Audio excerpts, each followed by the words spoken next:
বার্তা এক নজর, সবার খবর সমান নজর।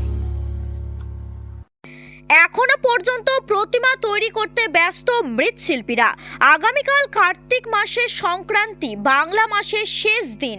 কাল কার্তিক পুজো। বাঁশবেড়িয়া, ত্রিবেণী সহ জেলার বিভিন্ন কুমোরটুলিতে সেই ছবি ধরা পড়ল আমাদের ক্যামেরায়। বাঁশবেড়িয়ার বেশ কিছু কুমোরটুলিতে দেখা গেল কার্তিক সহ বিভিন্ন দেবদেবীর শেষ পর্যায়ে তুলির টান পড়েছে। অন্যদিকে ত্রিবেণীতে কার্তিক ঠাকুর বিক্রি হচ্ছে। শিল্পীরা বলেন এবছর ঠাকুর বিক্রি ভালোই হচ্ছে এবং দাম আগের দামই রয়েছে, এবছরে দাম বাড়েনি। কি বলেছেন মৃৎশিল্পীরা শুনবো। রাজেশ দেবনাথের রিপোর্ট, বার্তা এক নজর।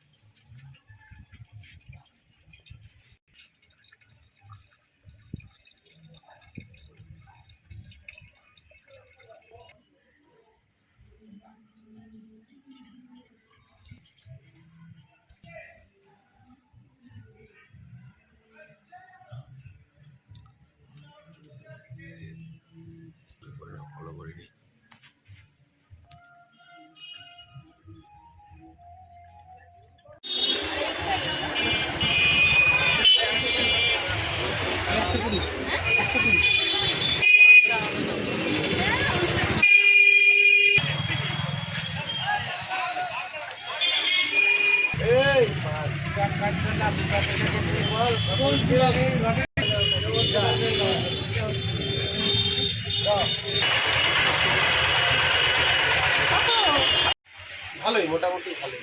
ঠাকুরের দাম কি বেড়েছে? না, মোটামুটি রিজনেবলই আছে। কত বছর ধরে ঠাকুর বিক্রি করছেন? আমি 25 বছর। 12 মাস কি করেন? 12 মাস এমনি একটা প্রাইভেট চাকরি করি। আচ্ছা, আর অকেশনের? আর অফিসার। এবার কি দাম আছে আবার ঠাকুরের? ঠাকুরের নানা রকম দাম আছে, নানা মালের নানা রকম দাম। কত দিয়ে শুরু হচ্ছে?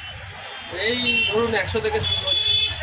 তারপরে 100 থেকে 700 টাকা অবধি আছে। কি নাম? আমার নাম সাগর। হুম, সাগর। সাগর কি?